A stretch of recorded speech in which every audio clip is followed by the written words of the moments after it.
T20 ప్రపంచ cup 2026 team India final కు చేరుకుంది. నిన్న జరిగిన ఉత్కంఠ పోరులో భారత్ 7 పరుగుల తేడాతో ఇంగ్లాండ్ పై ఘన విజయం సాధించింది. ముంబైలోని వాంకడే స్టేడియంలో జరిగిన ఈ మ్యాచ్లో భారత్ మొదట బ్యాటింగ్ చేసి భారీ స్కోర్ సాధించింది. ఇంగ్లాండ్ లక్ష్య ఛేదనలో జట్టు 20 ఓవర్లలో 7 వికెట్ల నష్టానికి 246 పరుగులు చేసి ఓడింది. ఇంగ్లాండ్ ఆటగాడు జేకబ్ 48 బంతుల్లో 105 పరుగులు చేసి మెరిసినప్పటికీ చివరి ఓవర్లలో జస్ప్రీత్ బుమ్రా, హార్దిక్ పాండ్యా కట్టుదిట్టంగా బౌలింగ్ చేసి భారత్ను గెలిపించారు. ఇక అహ్మదాబాద్లోని నరేంద్ర మోదీ స్టేడియంలో జరిగే ఫైనల్లో భారత్ న్యూజిలాండ్తో తలపడనుంది. ఇక ఇదే అంశానికి సంబంధించి మనతో పాటు డిస్కస్ చేయడానికి జూమ్ లైవ్లో అందుబాటులో ఉన్నారు స్పోర్ట్స్ అనలిస్ట్ సుధీర్ గారు. సుధీర్ గారు నమస్తే అండి, welcome to mega 9 TV. Sudheer గారు, చివరి ఓవర్లలో భారత బౌలర్లు మ్యాచ్ను మలుపు తిప్పారు అనుకోవచ్చా? అబ్సల్యూట్లీ అండి, డౌట్ లేదు. యాక్చువల్లీ ఫుల్ మార్క్స్ కెప్టెన్ కి ఇవ్వాల్సిందే. బికాస్ బుమ్రా ఆ ఓవర్ మిగిలి ఉండడం అనేది చాలా చాలా హెల్ప్ఫుల్ గా మారింది. అండ్ అందుకనే అతన్ని స్పేర్ లో ఉంచాడు. బికాజ్ మిగతా వాళ్ళందరూ కూడా రన్స్ ఇవ్వడం చూసాం. నిన్న హర్షదీప్ ఎక్కువ రన్స్ ఇచ్చాడు. Hardik Pandya was expensive. ముఖ్యంగా ట్రంప్ కార్డ్ గా చెప్పుకుంటున్నటువంటి వరుణ్ చక్రవర్తి వాజ్ గోయింగ్ ఫర్ రన్స్. అన్ని రన్స్ చాలా తక్కువగా ఇవ్వడం చూస్తుంటాం అతను. సో అందుకనే కెప్టెన్ తీసుకున్నటువంటి నిర్ణయం బుమ్రాను స్పేర్ లో ఉంచడం అనేది ఆ పర్టికులర్ ఓవర్ చాలా చాలా ఉపయోగపడింది. That was I think the over number 18th Sasirekha. 18th ఓవర్లో రియల్ గా చెప్పాలంటే ఆ 6 runs ఎప్పుడైతే ఇచ్చి కట్టడి చేశాడో అండ్ ఆ తర్వాత మ్యాచ్ యొక్క రూపం మారిపోయింది. బికాస్ 3 overs లో 40+ runs స్కోర్ చేయడం మనం చాలా కామన్ గా చూస్తుంటాం. And that to England had 5 wickets కూడా ఉన్నాయి వాళ్ళ వద్ద. సో అక్కడ సిచ్యువేషన్ అబ్సల్యూట్లీ 50-50 లాగానే కనబడింది. బట్ ఆ 1 over actually change the complexion of the match. Actually ఆ 6 runs ఇవ్వడం తోటి అండ్ ఆ తర్వాత నెక్స్ట్ ఓవర్ లో of course Hardik Pandya got the wicket. And తర్వాత ఇండియా చేతిలోకి మ్యాచ్ వచ్చింది. అండ్ లాస్ట్ ఓవర్ లో 30 runs స్కోర్ చేయడం చాలా కష్టమే. But still full marks to Jofra Archer, the kind of shots he played.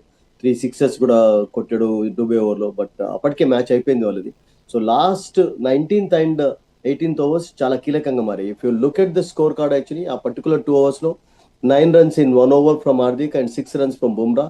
ఆ 2 overs మ్యాచ్ యొక్క రూపాన్ని టోటల్ గా మార్చేసాయి. So India eventually won. Absolutely fantastic game actually. Either way పోయే ఛాన్సెస్ కనబడ్డాయి. Because both the teams really played well. And చాలా rare గా చూస్తుంటాం అంత బిగ్ చేంజెస్ చేయడం అనేది. But England also really they played well. మీరు చెప్పినట్టుగా Jacob Bethell was outstanding actually, the youngster, future star of England. All kind of strokes ఆడాడు and he did not care anyone actually. Bumrah bowling లో runs సాధించాడు starting లో. ఆ తర్వాత హార్దిక్, వరుణ్ చక్రవర్తి వేస్తున్నప్పుడు కూడా ఎఫర్ట్లెస్ గా 6 సాధించడం చూసాం.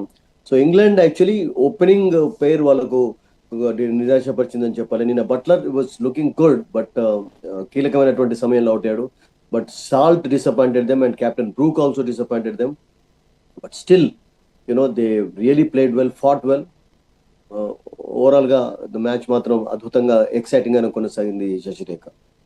సుధీర్ గారు, ఇక్కడ సంజు ఆట తీరును ఎలా చూడాలంటారు? Good for India that is in terrific form. 2 man of the match awards అతనికి వచ్చాయి. అండ్ నిన్న అంటే of course లక్ అతనికి ఫేవర్ కూడా చేసింది. స్టార్టింగ్ లోనే అతను 12 వద్ద ఉన్నప్పుడు, జస్ట్ 10 వద్ద ఉన్నప్పుడు కెప్టెన్ బ్రూక్ ఒక సిట్టర్ లాంటి ఒక క్యాచ్ వదిలేశాడు. దాన్ని క్యాపిటలైజ్ చేసుకున్నాడు. అంటే క్యాచెస్ వస్తుంటాయి, మనం అదే చెప్తుంటాం కదా క్రికెట్ లో. ఏ టీం ఆడుతున్నప్పుడైనా కానీ ఆ బిట్ ఆఫ్ లక్ అనేది చాలా అవసరం ఉంటుంది. అండ్ ఈ had that in the beginning actually. But after that మొన్న కలకత్తాలో ఎలా ఆడాడో అటువంటి షాట్స్ ఆడాడు, బ్రిలియంట్ స్ట్రోక్స్ ఆడాడు. సో సంజు సామ్సన్ అటువంటి ఫామ్ లో ఉండడం అనేది చాలా హెల్ప్ఫుల్. ఎందుకంటే ఇప్పుడు అభిషేక్ శర్మ టోటల్ గా డిసప్పాయింట్ చేస్తున్నాడు కనుక సంజు సామ్సన్ అందుకనే ఇంక్లూడ్ చేయడానికి కారణం కూడా అదే. రింకు అంటే అఫ్ కోర్స్ వాళ్ళ ఫాదర్ మరణం కారణంగా అతనికి నిన్న ఉన్నప్పటికీ నేను ఆడలేదు. బట్ అంతకుముందు కూడా అతన్ని పక్కకు పెట్టి కోల్కతాలో తీసుకోవడానికి కారణం ఏంటంటే బ్యాటింగ్ కొంచెం స్ట్రెంత్ అవుతుందని చెప్పి తీసుకున్నారు, స్ట్రెంత్ అవుతుందని చెప్పి. అండ్ ఆ ట్రిక్ అనేది అద్భుతంగా వర్కౌట్ అయింది. ఎందుకంటే ఈశాన్ అండ్ అభిషేక్ శర్మ ఈ 2 players ఎక్కువ స్కోర్ చేయనప్పుడు మీకు సంజు సామ్సన్ స్కోర్ చేస్తున్నాడు. బ్రిలియంట్ ఇన్నింగ్స్ ఆడాడు నిన్న కూడా. ఆ 1 life మీరు పక్కకు పెట్టినట్టయితే it was his day again I think. And full marks ఇవ్వాల్సిందే. Hope that will continue the same in the finals in Ahmedabad day after tomorrow. Shashirekha, bowling కోసం ఏం చెప్తారు? ఇంత చెప్పే తక్కువనే. Because is the main bowler actually. ఆ 18th over ఒకవేళ for example expensive గా ఉన్నట్లయితే just imagine they were in the game, very much in the game real గా చెప్పాలంటే. అంటే ఒక సిచ్యువేషన్ లో ఇండియా టోటల్ గా ఎఫర్ట్లెస్ గా గెలుస్తుంది అనుకున్నాం. బట్ ఆ తర్వాత మ్యాచ్ యొక్క రూపం టోటల్ గా మారిపోయింది. Bethel was playing excellently. Sam Curran కూడా కొంచెం మంచి ఇన్నింగ్స్ ఆడాడు. అండ్ జాక్స్ కూడా చాలా అద్భుతంగా ఆడుతున్నటువంటి సమయంలో అవుట్ కావడం చూసాం. సో ఆ పర్టికులర్ సమయంలో బుమ్రా తన యొక్క అనుభవాన్ని ఉపయోగించి 6 రన్స్ ఇచ్చి, ఆ ఓవర్లో నేను అనుకుంటాను 6 సింగిల్స్ ఒక వైడ్ తప్పితే ఇంకేం రాలేదు. సో అలా కంట్రోల్ చేయడంతో మ్యాచ్ ఇండియా నిన్న గెలవగలిగింది. అదర్వైజ్ జస్ట్ ఇమాజిన్ ఆ ఓవర్లో 14-15 రన్స్ వచ్చినట్లయితే ఇంగ్లాండ్ కూడా ఎఫర్ట్లెస్లీ వంద మ్యాచ్ 1-2 బాల్స్ ఉండగానే ఫినిష్ చేసేటటువంటి ఒక పరిస్థితి ఏర్పడింది. సో తన అనుభవం ఉపయోగపడింది. అండ్ అతను ఉపయోగించినటువంటి తీరును మనం చాలా మెచ్చుకోవాలి శశిరేఖ. ఎందుకంటే ఆ పర్టికులర్ ఓవర్ కొరకు అతని స్పేర్ లో ఉంచాడు. అంటే సిచ్యువేషన్ అర్థం చేసుకున్నాడు. So Suryakumar Yadav is leading the side well. ఇటువంటి సిచ్యువేషన్ రావచ్చు, బుమ్రా యొక్క అవసరం ఎప్పుడో పడవచ్చు అని చెప్పి అతను ఉంచాడు. లేకుంటే బుమ్రా చేత మొదలే స్పెల్ వేయించున్నట్లయితే ఐ థింక్ చివరికి శివం దుబే, అక్షర్ పటేల్ వేసే పరిస్థితి ఉండేది. అండ్ అప్పుడు 2 లెఫ్ట్ హ్యాండర్స్ ఉన్నారు, కరణ్ ఉన్నాడు, తర్వాత బెతెల్ ఉన్నాడు. సో ఇద్దరు ఎనీథింగ్ కూడా హ్యాపెండ్ యాక్చువల్లీ. సో అతన్ని ఉపయోగించుకున్నటువంటి విధానాన్ని కూడా మనం చాలా మెచ్చుకోవాలి. అండ్ అతని విషయం మనం ఎంత చెప్పే తక్కువనే. Is been brilliant actually. 50+ matches లో 200+ వికెట్స్ ఉన్నాయి. వన్డే మ్యాచెస్ లో వికెట్స్ ఉన్నాయి, T20లో వికెట్లు ఉన్నాయి, IPL లో కూడా స్టార్ బౌలర్ యాక్చువల్లీ.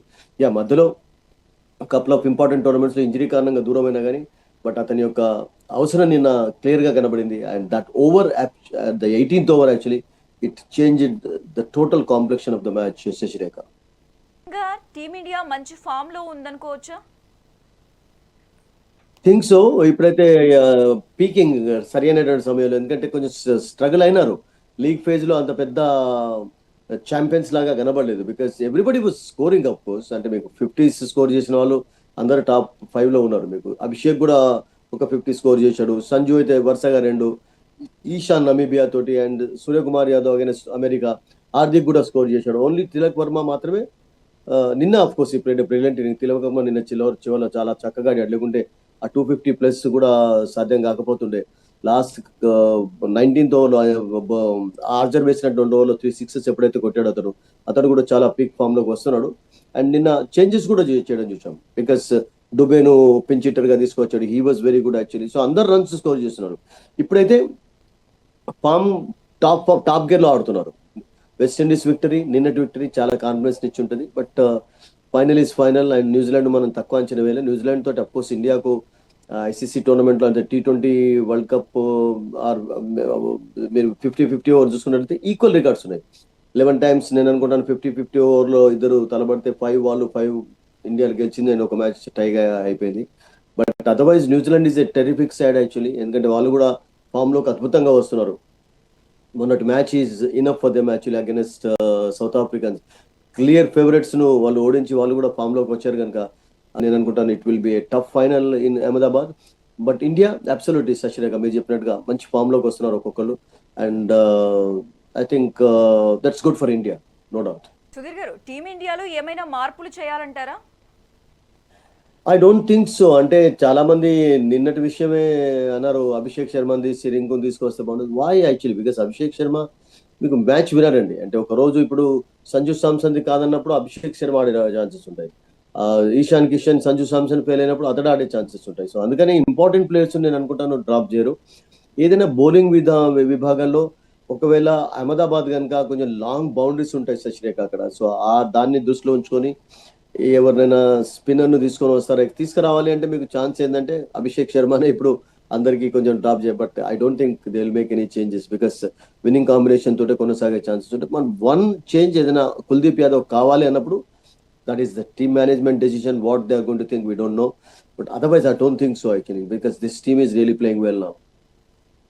సుధీర్ గారు, న్యూజిలాండ్ తో భారత్ ఫైనల్లో తలపడనుంది. టఫ్ ఫైట్ కూడా ఉన్నట్లుగా తెలుస్తోంది. మరి గెలుపు అవకాశాలు ఎలా ఉన్నాయంటారు?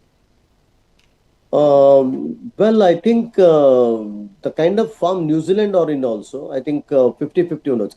ఎందుకంటే నేను ఎందుకంటున్నానంటే శశిరేఖ, ఈ వరల్డ్ కప్ కంటే ముందు కూడా New Zealand and India 5 T20 matches లో ఆడారు, వన్డే మ్యాచెస్ ఆడారు, తర్వాత టెస్ట్ సిరీస్ ఆడారు. టెస్ట్ సిరీస్ లో అయితే మన అందరికీ తెలుసు లాస్ట్ టైం వచ్చినప్పుడు ఓడించారు. అండ్ ఈ సంవత్సరం T20s లో కొంచెం స్ట్రగుల్ అయినారు, కాదేలని కాదు. బట్ వాళ్ళు కూడా తిరువనంతపురంలో కొంచెం they came very close last one day మ్యాచ్లో మనం చూసాం 270 ఇండియా చేస్తే they played well actually.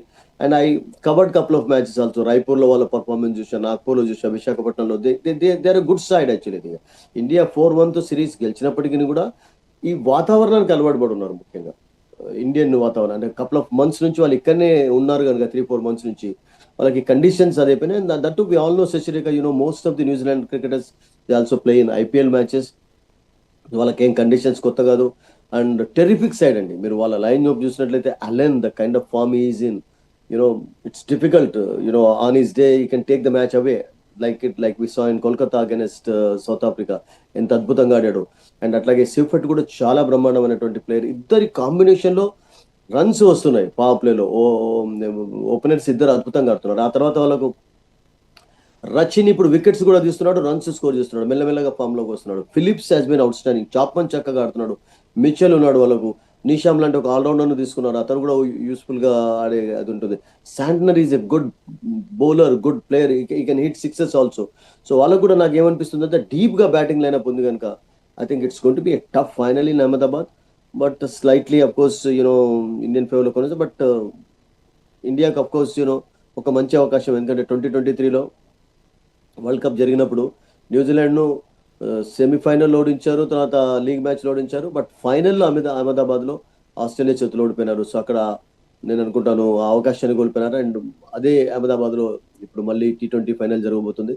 So it's good opportunity. And I think 1 lakh plus crowd will definitely enjoy that final. Both teams are very tough. We will definitely have an exciting final అని నాకు ఒక అనిపిస్తుంది శశిరేఖ.